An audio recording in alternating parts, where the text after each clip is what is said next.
Hey guys, what's going on? It's Eli, back with another review video, and of course, continuing on with reviewing the Marvel films, and now the time has finally come to do this, the sequel to what was a fantastic hardcore R-rated, Marvel comic movie adaptation. You get my point. And yeah, and it's obvious because it wouldn't take that long and for us to see and expect a sequel to everybody's favorite fourth wall breaking anti-hero, and yeah, and of course him being played by the one and only Ryan Reynolds, who fit that role like a glove in the first film, and getting this sequel, and to think this would come out very shortly after another Marvel film from, well, the MCU, well, that has to do with, them coming face to face with someone who has an Infinity Gauntlet with, collecting all the Infinity Stones. So yeah, this coming out after that Marvel film, which, of course, being Infinity War. So that's right, guys. Finally, come to reviewing Deadpool 2. And I'm not doing this alone, because, yep, you read the title, and as he's joined me in most of the Fox Marvel films, X-Men, and he joined me reviewing the first Deadpool film, so of course, it's only necessary and fitting for him to once again join me doing Deadpool 2. With me is, of course, one of my good friends, Anchorman. Hello there. Yes. So like I said, it wouldn't take too long. After the surprising and, success of the first Deadpool film, a sequel obviously was underway, and we'd have to wait 2 years after the first Deadpool film to see and experience a sequel to Deadpool. And the first things I have to say about Deadpool 2, because, yeah, not really what I was expecting. I mean, definitely it has like kind of almost like a different vibe than how the vibe was in the first Deadpool film. Because in this one, holy cow, like, of course the funny moments and breaking the fourth wall, like fourth wall breaking moments are there. They're there in the sequel, but at times there are so many and some pretty good emotional moments and some serious stuff. I mean, who says someone like Deadpool can't have serious moments, okay? Any character that can be fourth wall breaking and can be over the top and such, who says they can't have serious moments? And, they're usually done really good. Having characters like Deadpool have some serious moments and such, and yeah, it definitely shows. I mean, of course, the fourth wall breaking and the hilarious moments, they do not disappoint, of course, and with once again, getting the returning appearance of Deadpool, of course, Wade Wilson, and some familiar faces that we saw in the first film, and new characters stepping in. New mutants appearing on screen for the first time. Yeah, and with the action and just everything, just fantastic. Okay, so now we'll turn over to you, Anchorman. What are the first things you have to say about Deadpool 2, like, the first time you saw it, and if you too, just like what I said, like, this has different vibes than the first Deadpool film, just, yeah, what are the first things you have to say? So I was not allowed to see this when it came out, but I finally got to watch it when I was a little older, but, like, I gotta say, this is, like, definitely a lot more going on sequel, and seems more action-packed. And it explores Deadpool in a very nice way, a wholesome way, if you know what I'm saying. Absolutely. And, yeah, we get a bunch of cool characters like Cable, and I think it's a pretty good sequel, and with fun action and stuff. Yeah, and what I said was, and do you think so too, like, were you getting any different vibes and feels with this? And, like, different than how the first Deadpool film was? Yeah, the first one was more about it was like a romance movie, but then this one's kind of more exploring Deadpool and him trying, I guess, to be a better person than what he was in the first movie. Yeah. And how, like, unlike the first film, because in this, it really dives into some serious and emotional stuff. Yes. And here's the thing. You know what? I might as well bring this up now. You know, it doesn't matter. If I bring this up now or, towards the end of our review, but, like, which would be your, like, which would you think is the best? Like the first or the second? Aside from look, aside from Deadpool and Wolverine, just we're putting our focus on the first and the second. Like, which one? I think I don't know. It's between the two. I think they're both good movies. Mm-hmm. I felt maybe the second one was more fun for me. Yeah.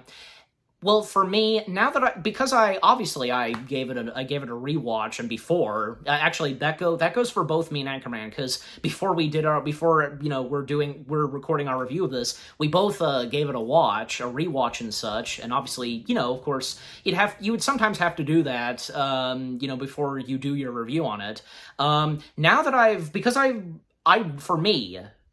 gave it another watch, I think the very first time I watched it, I think I had different feelings and thoughts on it, but as of now, well, yeah, it's definitely changed, and it's hard to choose which one. I really think probably the first one, I have to say, I is probably my favorite. I'm just saying, but I mean, no hard feelings on Deadpool 2. I mean, it's very mixed. I mean, I think, to put it this, I like both. I like both Deadpool films, so, and no doubt about it because of, with Deadpool and Wolverine. But with that being said, okay, and as always, read the description / the story. Wisecracking mercenary Deadpool meets Russell, an angry teenage mutant who lives at an orphanage. When Russell becomes the target of Cable, a I think might have said that right, enhanced soldier from the future, Deadpool realizes that he'll need some help saving the boy from such a superior enemy. He soon joins forces with Bedlam, Shatterstar, and Domino, and other powerful mutants to protect young Russell from Cable and his advanced weaponry. Yeah. Alright, so the Deadpool 2 itself, because, well, of course, like, the opening does not disappoint, and just like what the first Deadpool film did, it just making jokes and just, stabbing at, references to Logan / Wolverine. Like, yes, they are. Exactly, and yeah, one of the first, one of the first lines that, we hear from Deadpool is, F Wolverine, so, Logan, I want to say, and obviously, because, like, kind of, like, humorously jabbing at, with the jabbing at jokes about Wolverine, and especially for this coming out a year after Logan, so, yeah, of course, Deadpool being his usual self, and, we also get the returning appearance of that, taxi driver, excuse me, Dopinder, if I'm even saying even still pronouncing the name right, and once again being played by Karen Sony, and of course the returning appearance of Vanessa, once again being played by Marina Baccarin, if I'm even saying her last name right. Again, you know me sometimes, guys. Well, because, Deadpool, of course, Wade Wilson, that is, once again being played by the one and only good old Ryan Reynolds, living happily and still doing his usual Deadpool stuff, and him returning back to his and Vanessa's apartment, and it seems like possibly as though that, well, yeah, because Vanessa at one point confirms to Wade that, well, they can have a baby. And, well, of course, Wade being excited about this, and whether if it's a boy or girl. And even, yeah, should have seen it coming because, pardon my French, shit happens, and some crooks that he took care of at the beginning of the film, well, it's obvious that it's them. Like, a couple of them arrive at their apartment building, and, well, them trying to take down Wade and such. And should have seen this coming, because, well, unfortunately, Vanessa takes the bullet, and that was a bit upsetting, don't you think? Because, just the love of Wade's life, just being killed. And at the start of the movie. Yeah, it was shocking, because, like, I didn't expect her to die so early in the movie, and the movie starts off with Wade grieving.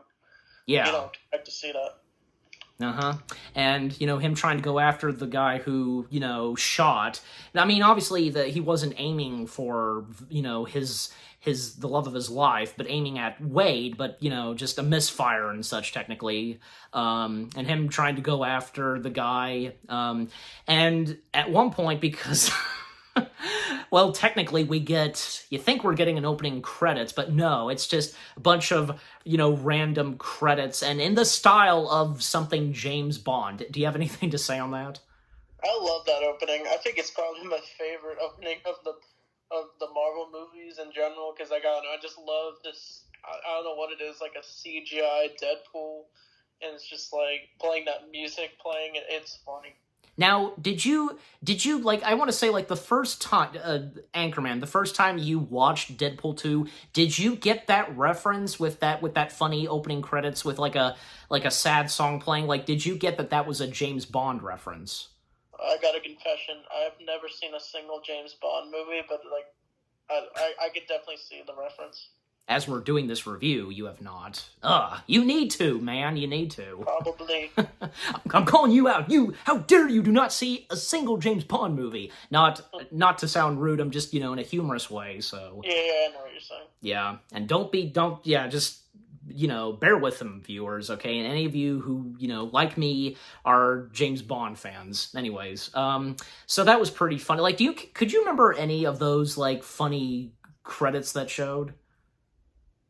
Like what they said, Make fun of like the director, the producer, the writers, and they're just doing it like they did in the first movie. Exactly! And now that you bring that up, because, yeah, Deadpool 2, at times, they really go at it just, like, hammering in, like, like, lousy writing and, like, CG and the budget and stuff like that, And even, like, say, because, like, when, we once again get the appearance of the X-Mansion, and there's not that many X-Men, apparently, in that mansion, and like, probably because, like, whenever Wade is there, hardly anybody is in the X-Mansion. But before we get to that, because, yeah, the aftermath of what just happened, and, Wade at that bar, and we once again get the appearance of, Weasel. How's his name pronounced again? His partner? Yeah, T.J. Miller, his character. I think it's like Wesley, I think. Sounds close. Weasel. Weasel, okay. I don't know why I just completely lost it. Like, but yeah, T.J. Miller, of course, back in Deadpool 2, and just Wade being depressed, and even in the bar, he's taking a tinkle. Oh my gosh, dude! Like, he's that depressed. I mean, he's that depressed. I mean, I don't blame him, but still, just him wanting to, still go after, who it was that, even though it was going after Wade, but, the bullet went straight to Vanessa and such, and there's a couple of moments where, Wade, he wants to die. Like, do you have anything to say on that part where Wade is wanting to die?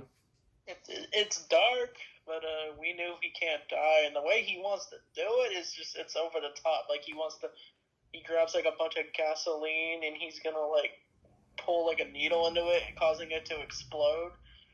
Yeah, exactly. And even when he turns to Blind Al, once again being played by Leslie Uckams, if I'm pronouncing that right, still, you know me.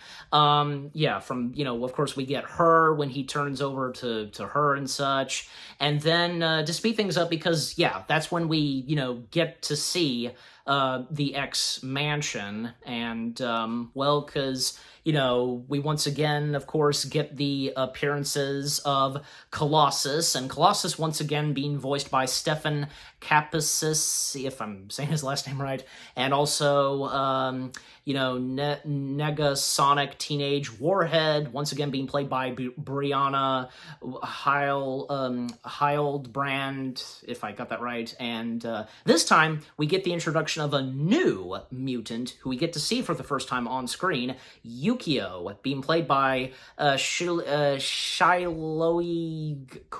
Kunsuno. I did the best I could, so. And Yukio is Teenage Warhead's girlfriend, so.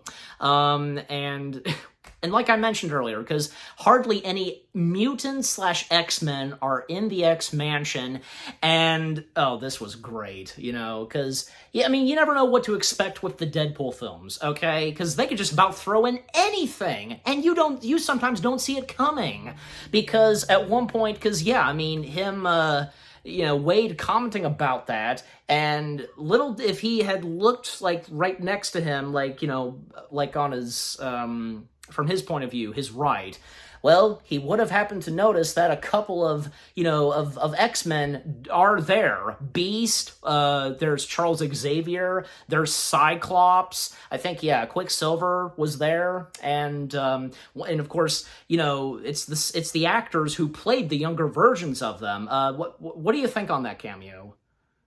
It was a nice cameo. It was a little confusing since they haven't really... The whole timeline's confusing, but, like, I assume that Deadpool movies are part of this revised timeline with, like, the James McAvoy X-Men, but... Yeah. It was cool seeing them. Yeah, I wish they, like, explained some things, but, like, they're probably not, because it's kind of making fun of the whole Fox X-Men thing. That's about right. I think, yeah, you said it well said there, because, yeah, it's surprising to, like, still that they never established, like, the timeline and such. Obviously, we know that the Deadpool movies, a quick mention about this, we know that the Deadpool movies are obviously set in, the world of the X-Men movies, but... where exactly? Well, judging by that quick cameo that we got of seeing young Beast, young Xavier, Cyclops, and Quicksilver, well, I guess we are left to assume that the first two Deadpool films, well, obviously... they're most likely set during, well, when they were young and during the events of, pretty much like, say, from Apocalypse and Dark Phoenix. That sounds about right, but yeah. But back to the film, because, like, continuing on to speed things up, because, yeah, Colossus, wanting to make an X-Men out of Deadpool, and, well, they go in, because, like, they have a mission, because something is happening at this orphanage, and, we see, because, like, this one mutant, who's, sometimes a handful in this, does that sound about right? Yes. Yeah, that being Fire Fist, being played by Julian Dennison. Yeah, I got that right. I've seen Julian Dennison in a bunch of other films. So, causing an outrage at this orphanage, and, because we see at the orphanage, he's trying to, kill... the guy who is running that orphanage. And basically, because it's understandable why Fire Fist is wanting to strike at him and, wanting to try and kill him. Yeah, the headmaster being played by Eddie Marsan. I think I probably got that right, yeah. And so, yeah, the X-Force, the X-Men and such, along with, Trainee, as they call him, Trainee, Deadpool, going in to, take care of this and to confront Fire Fist, and Deadpool, he wants to do it his way, it's obvious, and, of course, them getting, Deadpool getting details and such of what's going on with Fire Fist and such, and, then, of course, he does the obvious unthinkable, just like, to hell with what Colossus says and with what the X-Men do, because Deadpool's gonna do it his way, the Deadpool way, by shooting a couple of those, a part of the orphanage, and, well, this causes, Deadpool to no longer be a trainee of the X-Men, technically, and for him, alongside with Fire Fist, to go straight to, a prison for mutants, which I believe, like, the prison I'm sure you know about this, it's referred to as the Icebox. Yes. Okay, making sure. This snowy location, basically. Because them being thrown in the jail and such, the icebox, as it's called, and all of the mutants, like, they're given these, like, collars. Well, basically, that drains their powers. It causes them and prevents them from using their powers. And especially this has an effect on Wade, because at a certain point, he just grows sick, and, any chance he probably might die. In fact, there are a couple of times where we see where he's this close to dying, but of course, he doesn't die because of the power he has to be, immortal and such. And times where he can see Vanessa, like, in his vision, his vision of, his version and such of heaven. So, yeah. And also, one of the main mutant prisoners, I should say, Black Tom, being played by Jack Kesey, if I'm saying the last name right, future Hellboy, by the way. So, do you have anything to say on Black Tom? I don't think. He's like one of the prison guards in the scene. One of the mutant mutant prisoners, yeah. Yeah. I don't. What was his power, if you remember? Honestly, I really can't remember. I mean, obviously pardon my French, there's like, one or two times, I guess, like, where, I mean, not just him, but one of the other mutant prisoners were, they, kicking Wade's ass, for one thing. But I mean, he has long, like, hair and such, so that's all I can really remember and describe of Black Tom. But obviously, Black Tom, clearly coming from the Marvel Comics, and there's more to him, and, the more to know about him in the comics. But, honestly, for Black Tom and Deadpool 2, I think it's obvious. Like, there's not that much of Black Tom in this, but that's not to say that, with his on-screen appearance and who he's played by, not bad at all, because Jack Kesey, a good actor, and, like I said, future Hellboy, because him playing Hellboy. But anyways, so, yeah, and, with the icebox and them, because, at a certain point, one point I should say, because Wade, because he doesn't give, like, I guess, 2 Fs about the kid, but little does he know, like, that's how he feels at first, but until later on when he realizes something about, Fire Fist and such. And not to mention, yeah, now I can bring this up, whom is basically going after Fire Fist, and that, of course, being Cable, being played by Josh Brolin. And, before Cable, well, because he would play another villain, because Cable, well, he's, wouldn't you say he's, like, more of, like, an anti-hero, basically? Yeah, he is, but he mainly was with the X-Men. He was in the recent X-Men 97 show, but he's mainly just a solo guy from the future. Okay. Yeah, and that's the thing, because Cable, he comes from the future, and we don't know at first, but later on we realize and find out the specific reason why he's time traveled and is going after Fire Fist. But yeah, so like I said, Josh Brolin playing Cable, and, right before, also playing Cable, because, well, playing the one and only Thanos. So playing 2 villains, technically, because, like we said, Cable is, pretty much more of an anti-hero. So yeah. And it's cool to see, because, seeing Josh Brolin actually on screen, because, with him as Thanos, motion capture. And what did you think on that, Anchorman? Because it just popped in my head, like, what did you think on that? Because, going from Thanos to Cable. It's a good choice. I don't know. He's really great as Thanos, and I think something about him just feels right as Cable. Like, it was just, like, it's a good casting.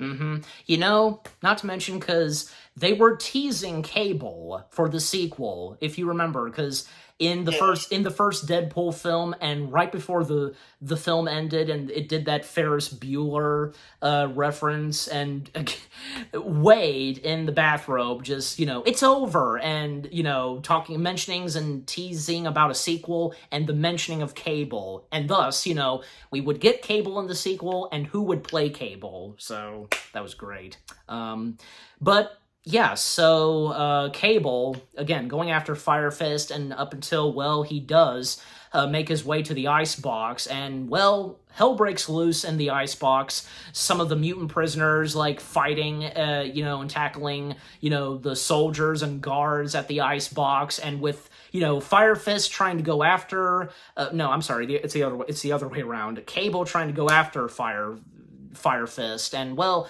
Wade, he does tackle and, take on Fire Fist, and, even when Wade is, he tells Cable that he doesn't give, pardon my French, doesn't give a shit about the kid, referring to Fire Fist, and Fire Fist overheard.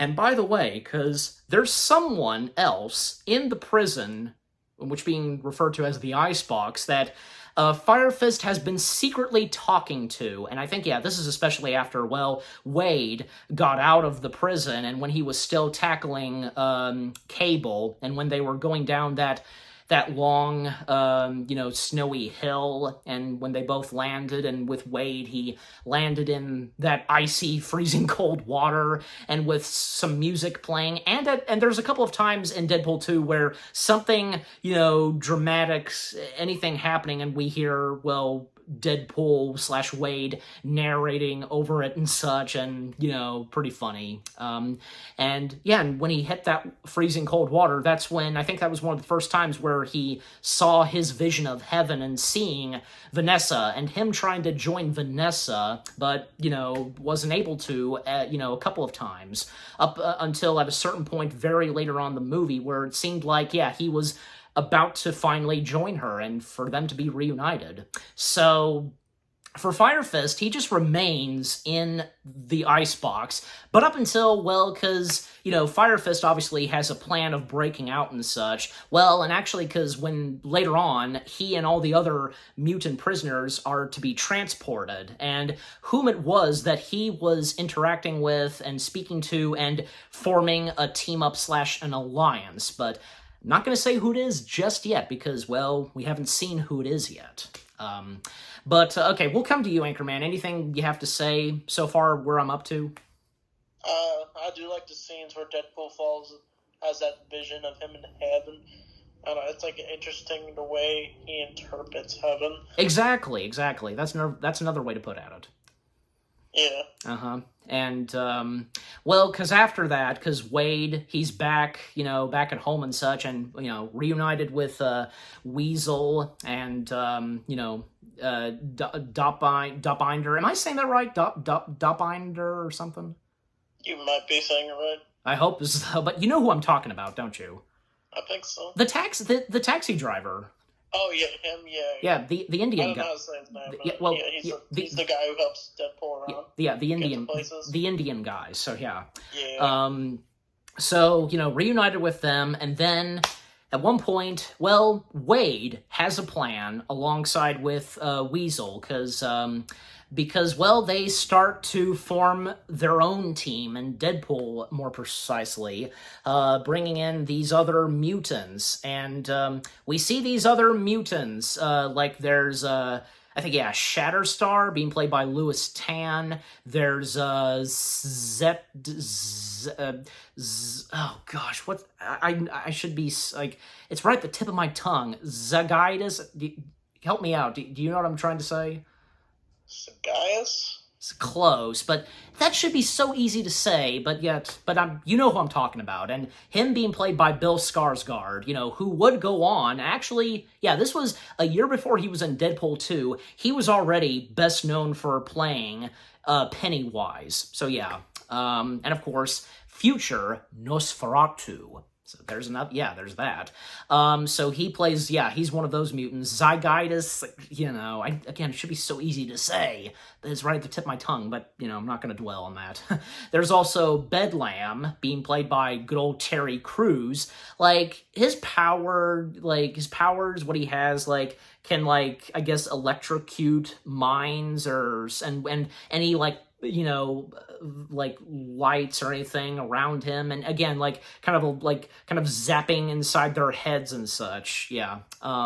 And there's also Vanisher, but Vanisher, where is he? Well, because hence his name Vanisher, you don't see him, but well, technically, he is there, and eventually when we do see him, and with the other, you know, mutants on Deadpool's mutant team, and one of the main, you know, members of Deadpool's mutant team, and, you know, who is there throughout the rest of the film and with Deadpool, Domino, being played by Zazie Beetz, if I'm saying her full name right, and who would go on to be in another comic book movie adaptation on the side of DC, in Joker. Yeah, so that's her.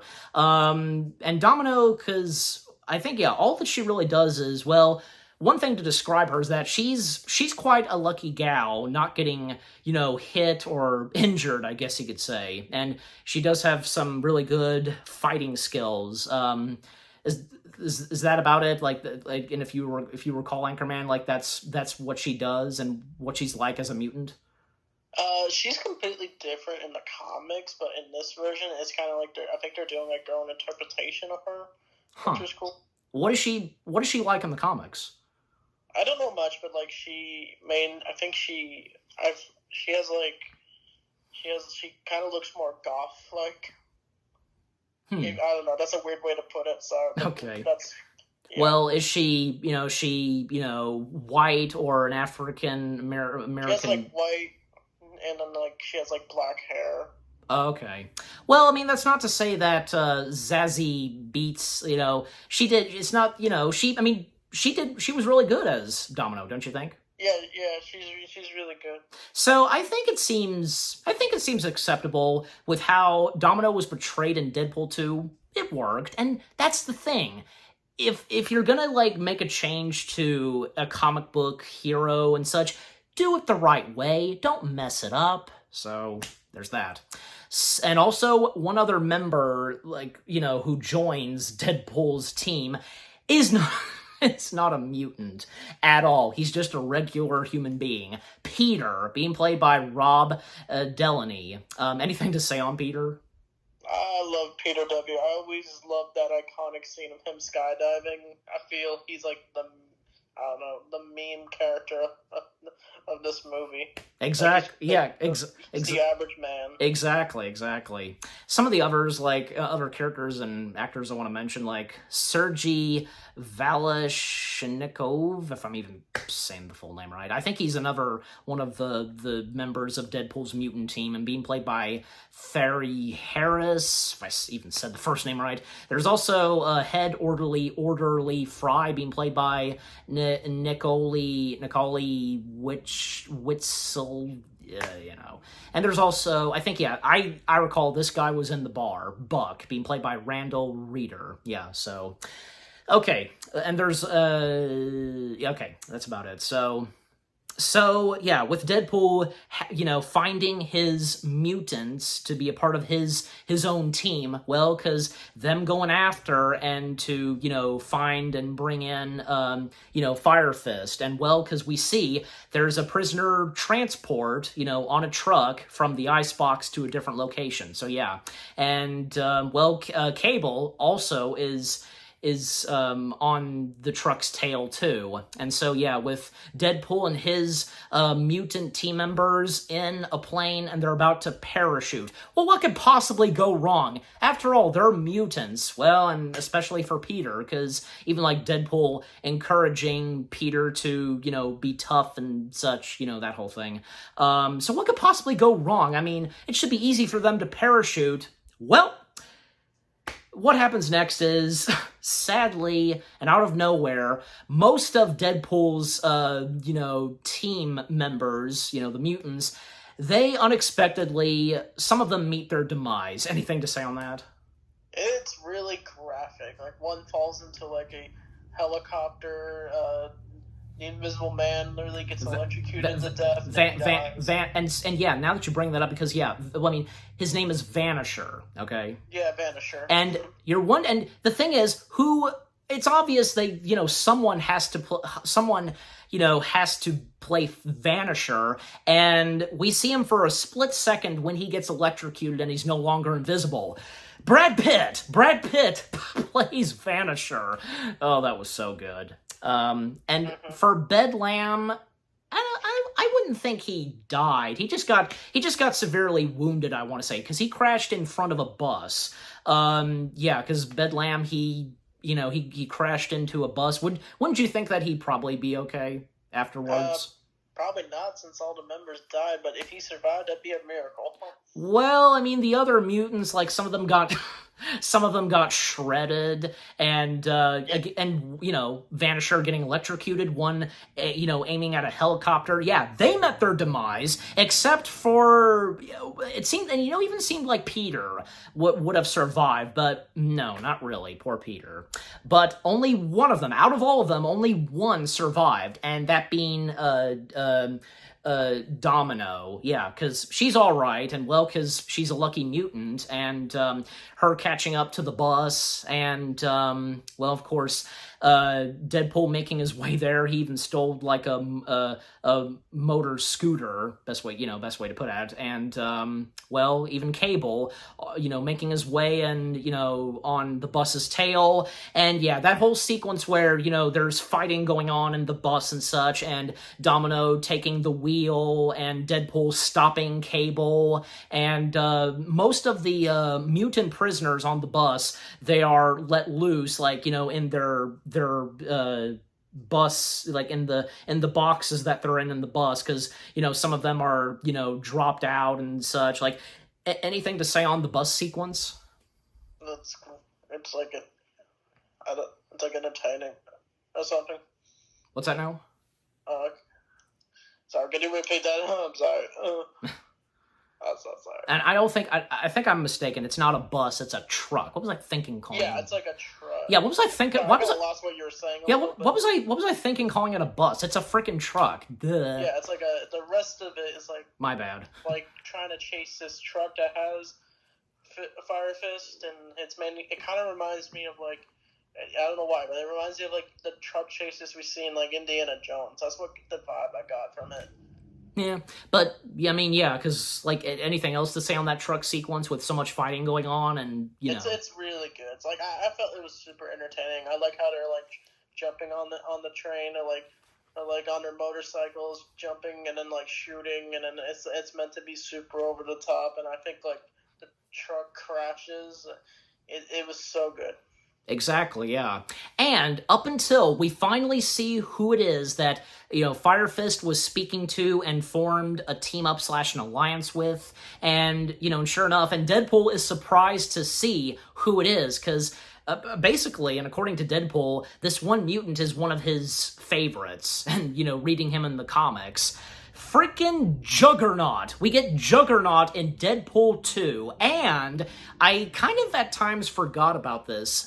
Juggernaut, and as he's credited, voice of Juggernaut. It's Ryan Reynolds. Ryan Reynolds voices Juggernaut. What do you have to say? What do you have to say on Juggernaut's appearance in Deadpool 2? I know you like X-Men Free, but like I don't know. But like Juggernaut, I think this one's better than the one we saw in Last Stand. Something about him, he just looks super cool with like his helmet and stuff. If only he wore what he usually wears.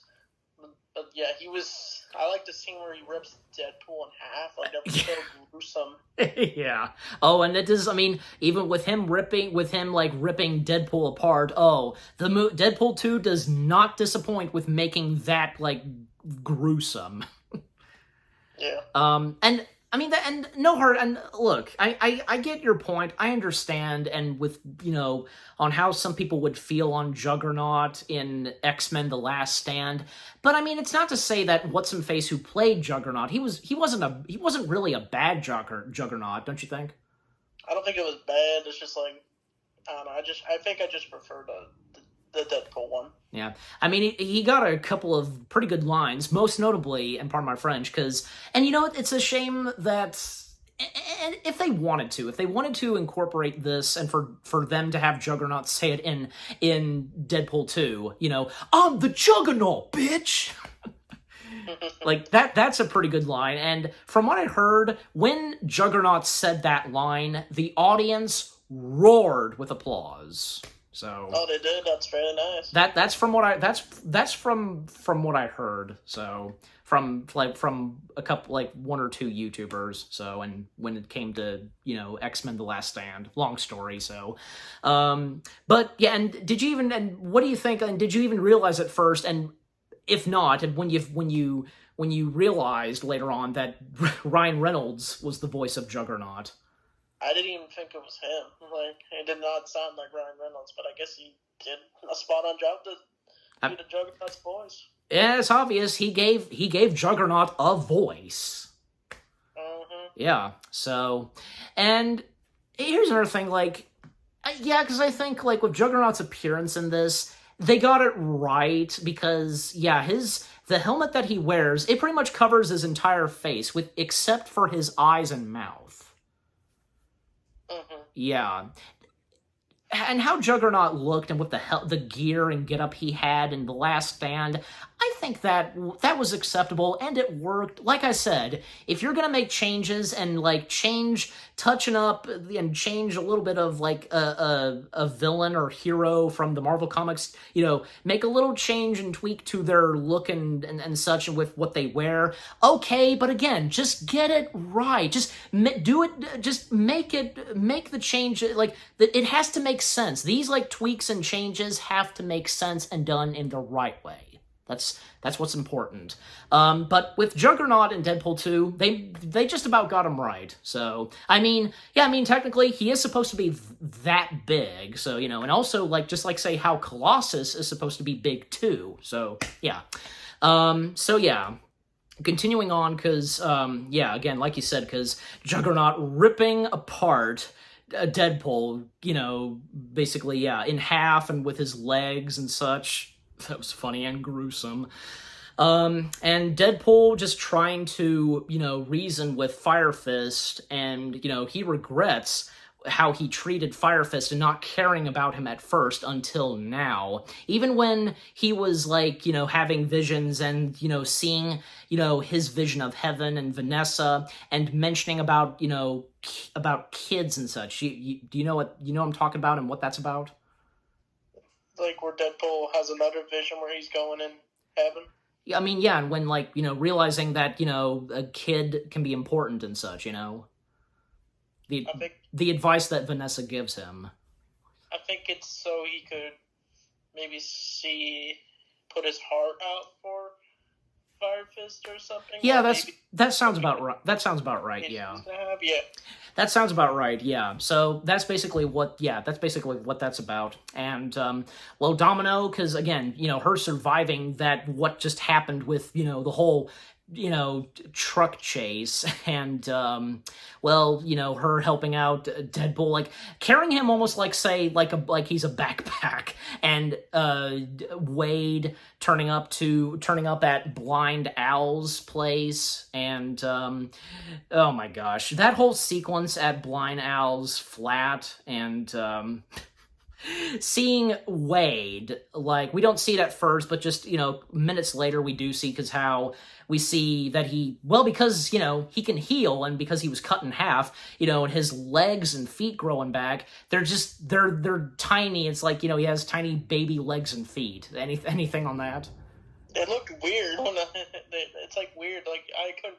It's definitely CGI. Obviously, it felt out of place when I saw him like that. But if that's how he regrows his limbs, then by all means, that's how it goes for him. And they just throw these jokes out because of his tiny baby legs and such. It's hilarious, and I wish I could remember, because I remember watching Deadpool 2. Maybe this was the second time or whichever, because I think the first time I watched it was just myself, but I know at a certain point, maybe it was the first time, because I remember watching Deadpool 2 with my mom, and like somewhere in that sequence, and with him having those tiny baby legs, just something that was brought up that, was a joke and such. It made my mom lose it, and it's like she could not stop laughing. It's like she kept on laughing for maybe like say 10 minutes. That's how funny whichever it was in that sequence that made her die of laughter. So, I'm gonna have to ask her again, because, yeah, I know, because, like, she could not stop laughing at it for quite a while, and couldn't even concentrate continuing watching Deadpool 2, so that's the best I can describe. But, yeah, so most of Wade's friends turning up at Blind Al's place, from Weasel and the taxi driver, and even Domino being there. And then, out of nowhere, Cable shows up. And this is where Cable, is convincing Wade, and, well, we find out, and Cable telling Wade his background and backstory, because in the future, well, because apparently Fire Fist still going on a rampage. Like, Fire Fist did succeed killing the headmaster, but because he killed the headmaster, he would not stop killing, and thus, killing from thousands and thousands. And turns out that Cable, he had family, and, well, because, we see, and what Cable tells Wade, both of them share a lot in common. They lost something very important to them. For Wade, well, obviously Vanessa, and for Cable, his daughter and wife. Yeah, that's what Cable lost, and this was Fire Fist's doing, and, seeing an older version of Fire Fist, older Fire Fist. Older Fire Fist was played by Sala Baker,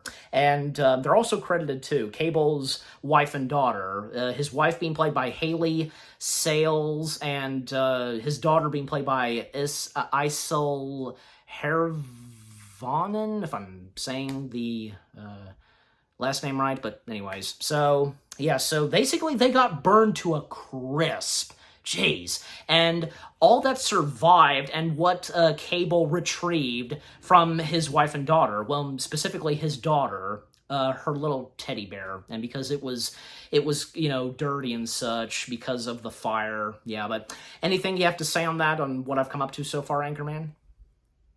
I do like how they explore Cable's family in this, but I don't know if you noticed, but, like, Cable in the comics and the animated stuff, he's actually related to Cyclops and Jean Grey. Oh, really? Yeah. They're their future son. He's their future son? Yeah. That's interesting. I didn't know that. I guess different in this version of Cable.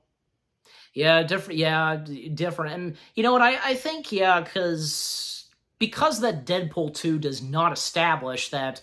And if they wanted to, establishing that Cable is the son of Cyclops and Jean Grey, I think it turned out fine with no mentioning of that, don't you think? Yeah, it's fine that they did something different. Yeah, and it seemed to work okay without even mentioning it and such. Yeah, but that's pretty interesting. Well, another thing is, one noticeable thing that he gets from his parents, obviously him being a mutant, I think one of his eyes, like he gets that from his father. Does that sound about right? Yeah, he has one of his eyes is fine, but like the other has it's like special looking. Yeah, exactly. Yeah, so I think that sounds about right. Yeah, I'm not sure about what he would get from his mother. Like, do you know? I think he probably just has some of her traits, but I'm not sure. I think he mainly just has his father's traits. Yeah, it's obvious because, him being powerful and tough, he gets that from both of his parents because, Cyclops and Jean Grey, them being powerful and tough, So, all right, but continuing. So Cable trying to make negotiations and, convincing Deadpool. However, because, well, Wade, he doesn't want to see Fire Fist get killed because it's obvious. And we, obviously, because, us audience know and, get this, that there can be hope, and, you know, there can be a way to alter the future and for Fire Fist to have a chance to be redeemed and become a better mutant. So, yeah.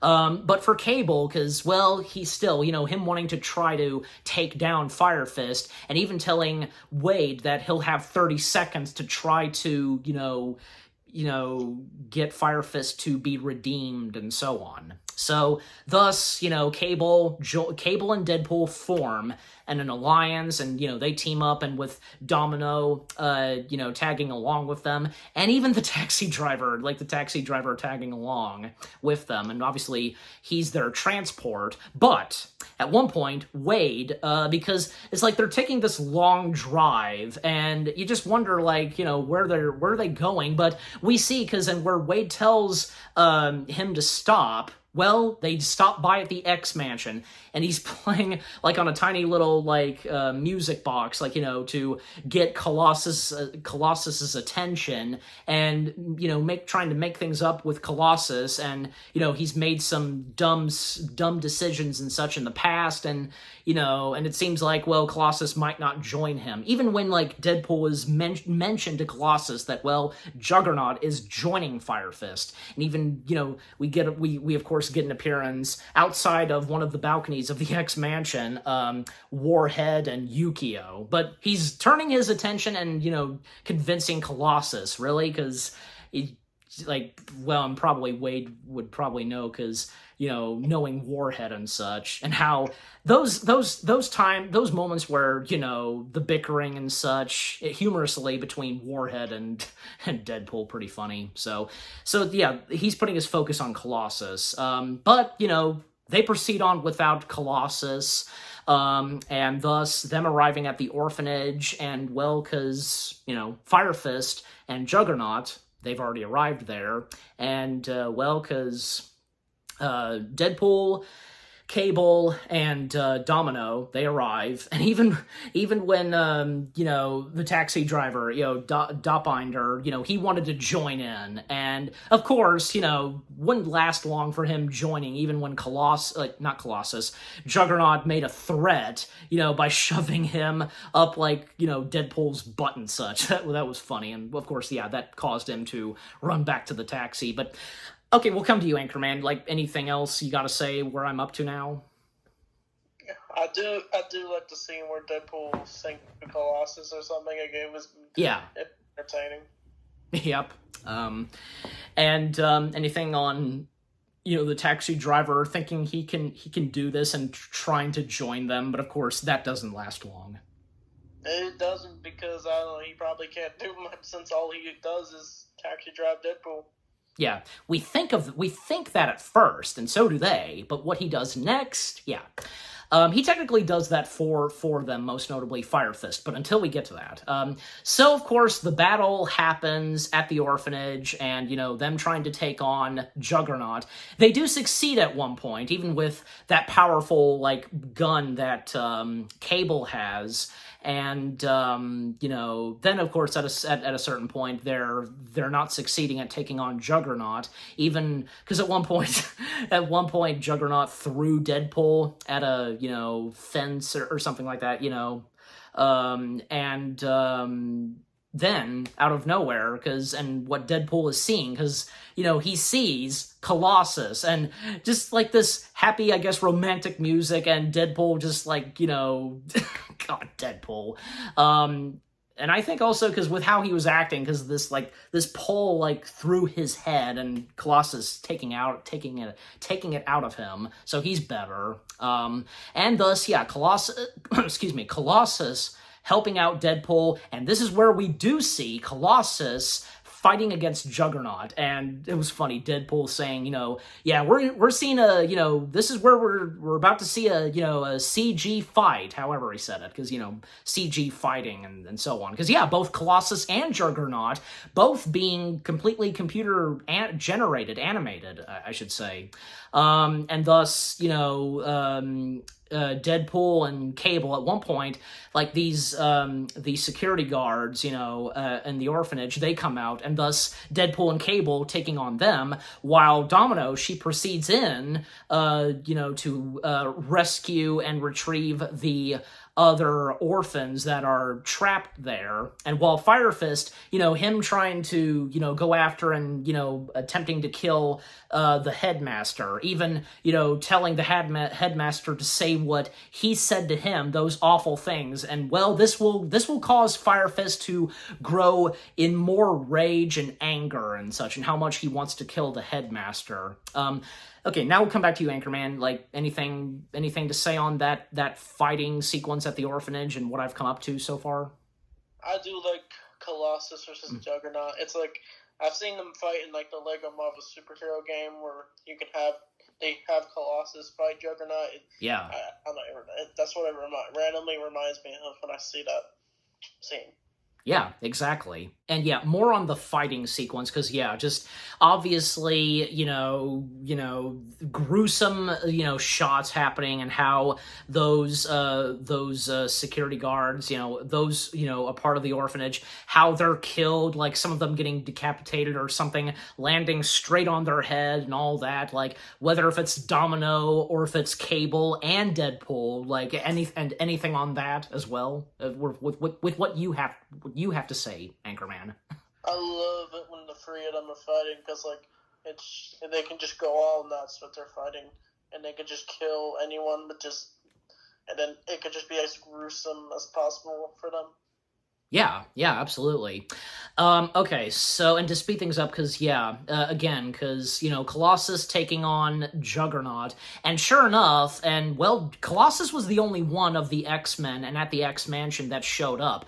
A little bit later, because we do see Teenage Warhead and Yukio finally show up in the X-Jet, and them, of course, helping out Colossus by, finally defeating Juggernaut, because Colossus, by this point, is almost about to lose to Juggernaut. But sure enough, what they do next is, because pulling down part of Juggernaut's pants, we see his butt cheeks, and, throwing, I think, Warhead, or actually, no, because, Yukio, because her powers, it has to do with electricity, so her throwing something at Colossus and sticking it in Juggernaut's butt, and Warhead unleashing her flame power, because, she has fire powers, and, and obviously, because Yukio using her electric power, causing to electrocute Juggernaut, and Colossus pushing and shoving Juggernaut into a pool of water, and thus him being electrocuted. And it seemed like a little bit later on and towards the end of the film that, possibly Juggernaut would survive that. Like, what do you make on that? He probably did survive that, even if it was super over the top, the way they shoved that into his butt. It seemed like it, and especially with what the heck was going on in the water, so...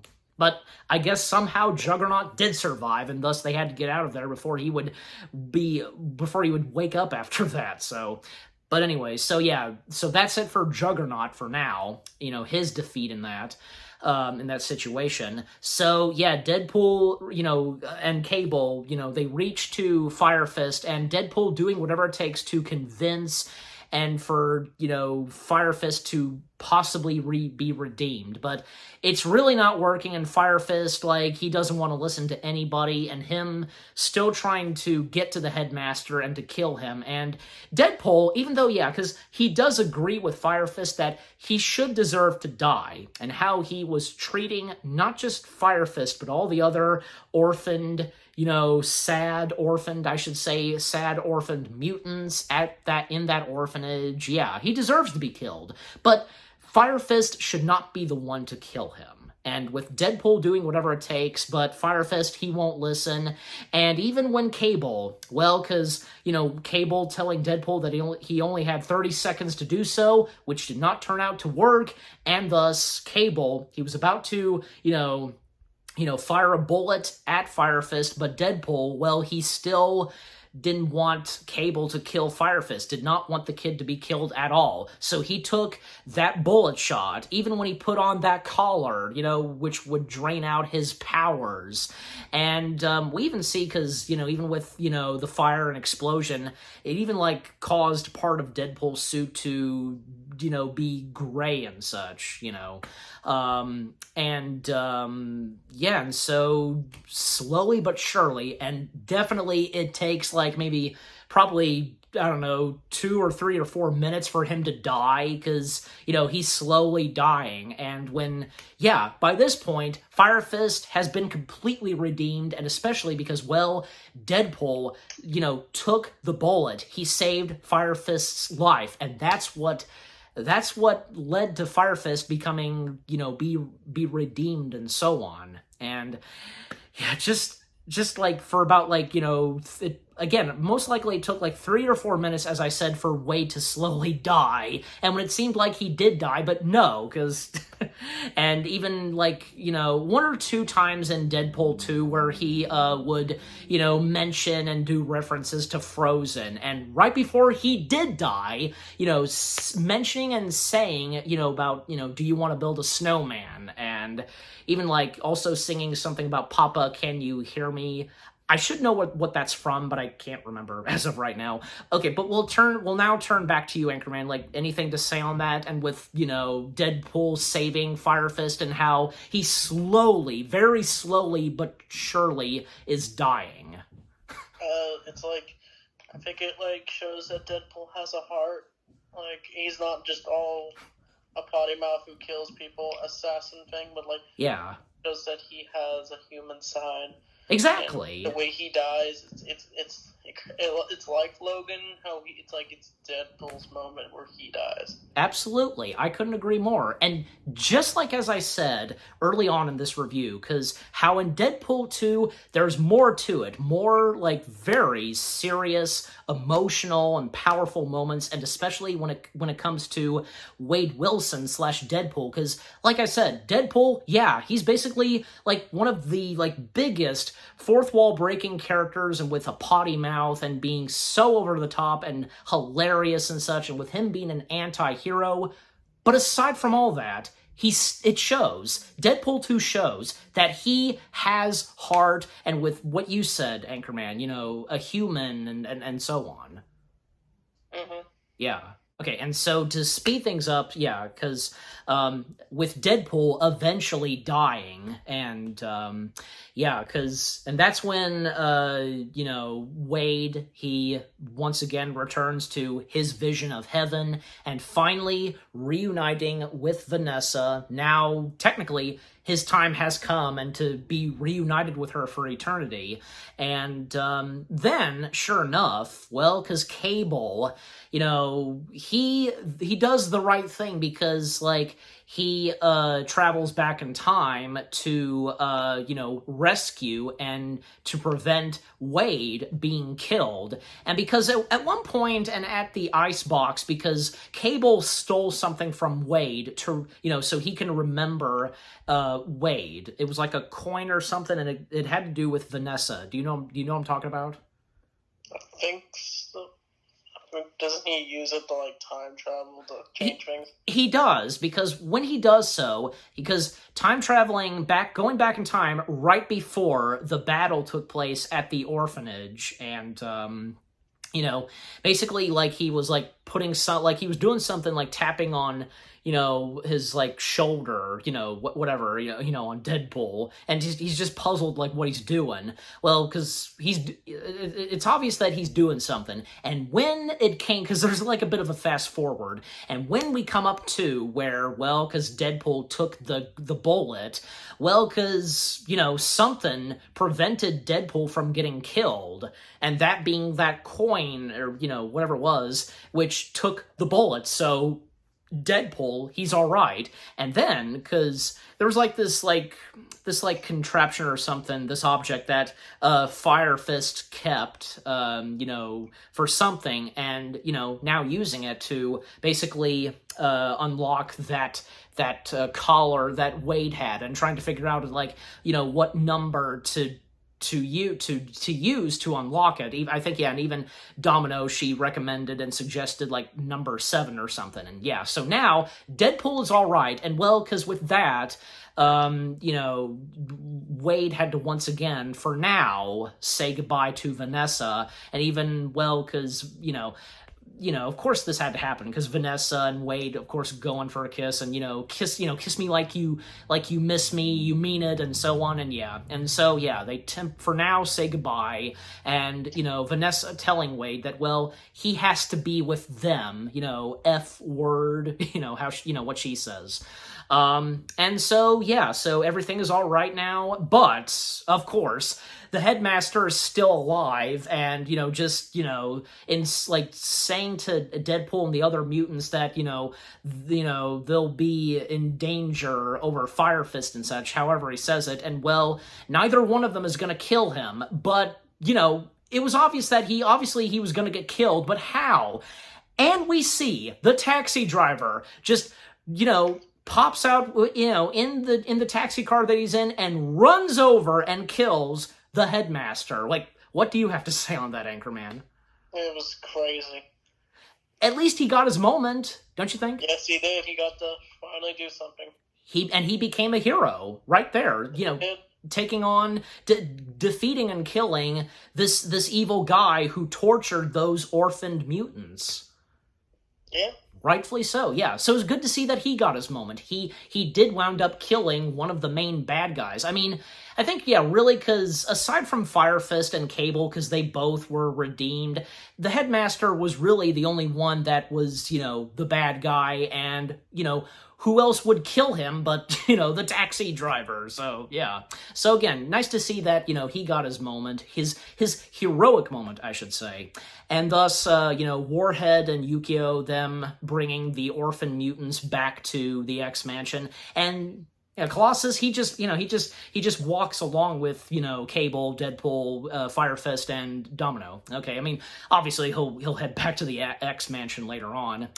And that's how the movie ends. Although it's not quite over yet, because aside from the funny and hilarious credits with those, like, sketches on paper, we see, because we get, 2 after credits, mid-credits scenes, I should say, where we see at the X-Mansion Warhead and Yukio, and this is mostly Warhead's doing, like, I guess, like, fixing up the time machine device that Cable had, and, well, because the reason being is Deadpool, he wants to use it, and unless anybody would realize and figure out what he's gonna do, yeah, because, when, he thanks them and, even, like, it's pretty funny at times where how he interacts with Yukio, hi, and bye, Yukio, so, and Warhead is just like, what have I done? And yeah, what did you do? Well, because with what Deadpool does next, because in the second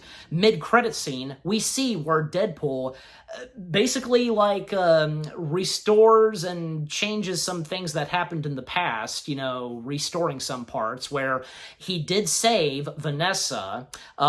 He also saved Peter, telling Peter to, walk away and such, preventing him being killed, because we know what happened to Peter at first, poor Peter. So Peter's all right. And 2 more things that Deadpool does that you didn't see coming, but it's understandable, and I think, yeah, it's in response to, I guess, fan service, most likely, yeah, best way to put it, where we see archival footage from X-Men Origins Wolverine. We see, Wolverine, Hugh Jackman, and we see Wade Wilson, how he was in X-Men Origins Wolverine.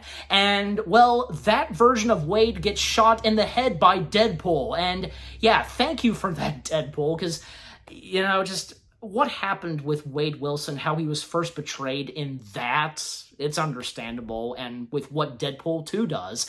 And that's not all. One last thing that we see, well, Ryan Reynolds as himself, like, he's reading a script and he's excited to do this, and it's the script for Green Lantern, and well, blood is splatted on the script because, well, Ryan Reynolds was shot in the back of the head by Deadpool, and the last line that we get in this movie and from Deadpool is, "You're welcome." You're welcome, Canada. Oh, that was a great way to end that off, and then with the credits rolling, and there's no end credit scene after the credits finish, except for this funny chorus that we get, pardon my French, oh shit, something like that. I'm sure you guys heard the chorus, and that goes for you too, Anchorman. But we'll now turn to you, Anchorman. What do you have to say on the ending to Deadpool 2 and with the 2 mid-credit scenes? I love the ending and the mid-credit scene. The mid-credit scene, I love the Wolverine cameo, even though it's just archived footage. It was nice to see what could be if we do see a Deadpool and Wolverine crossover, and we finally will get it. It's still awesome, and when he shoots Ryan Reynolds, it's meant to make fun of Green Lantern, of course.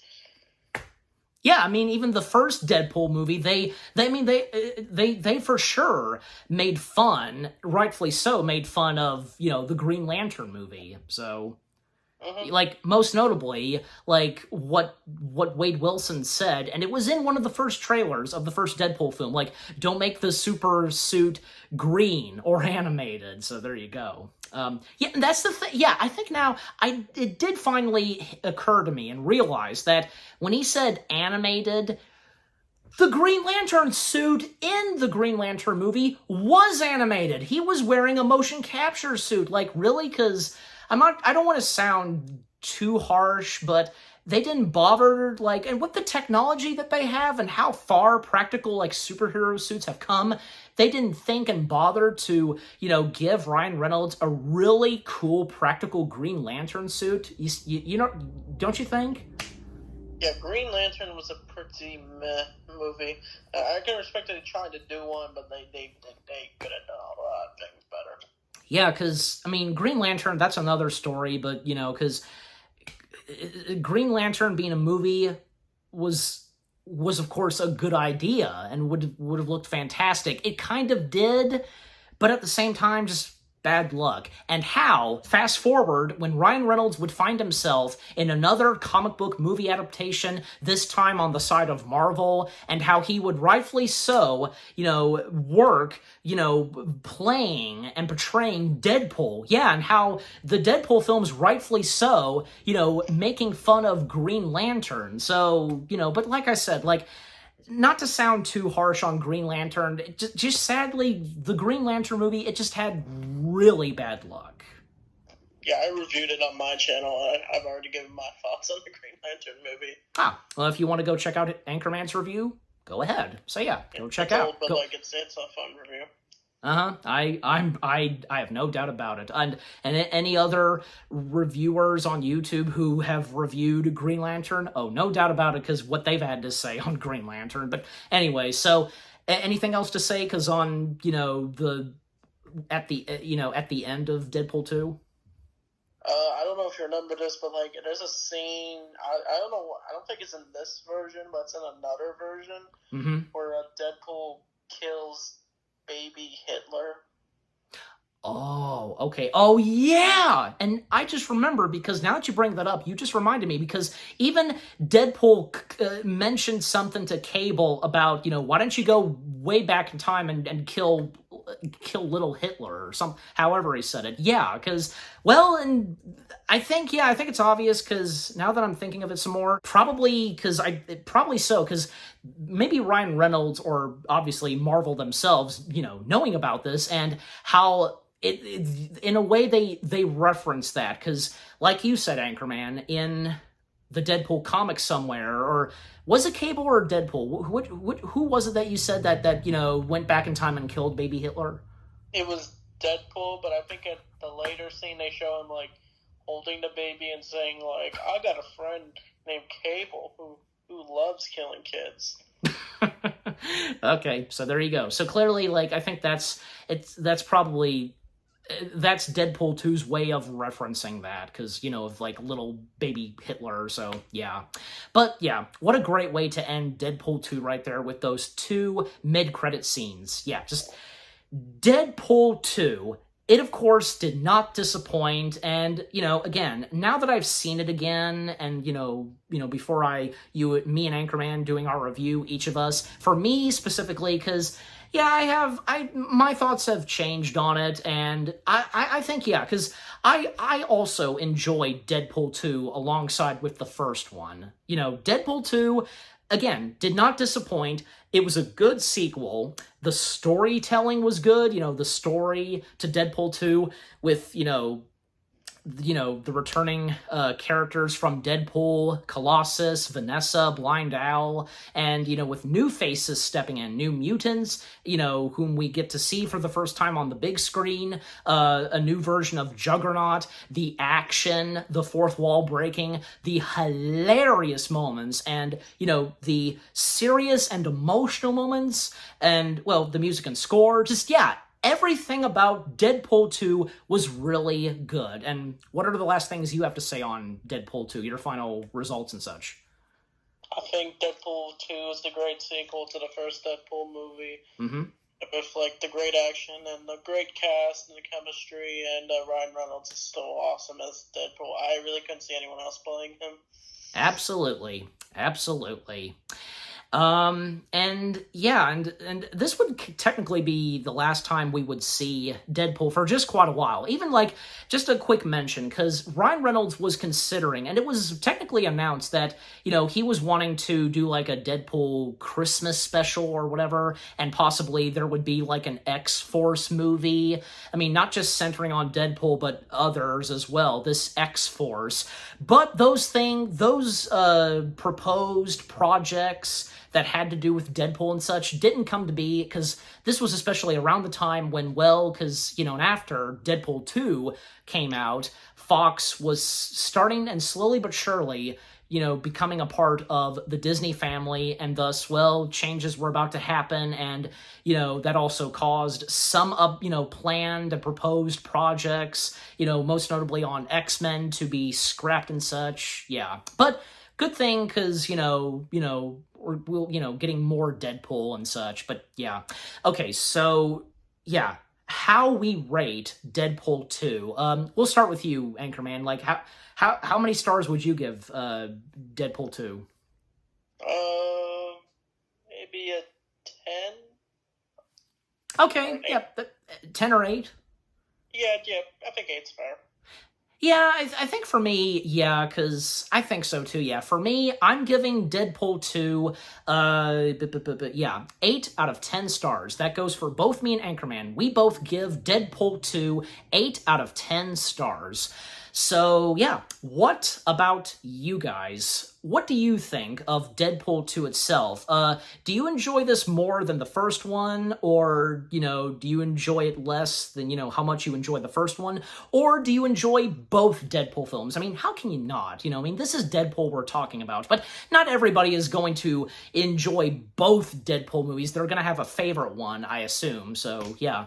Anything that you enjoyed that was in Deadpool 2, like, anybody of you that got emotional with what was happening? Because, like, again, powerful, emotional, and serious moments in Deadpool 2. But aside from that, did you get really good laughs from Deadpool 2? I know that my mom did, as I mentioned early on. You know, with new characters stepping in Deadpool 2, with, you know, out of nowhere moments, and with what happened at the end of the film, and with just, yeah, everything about Deadpool 2. What did you think about it?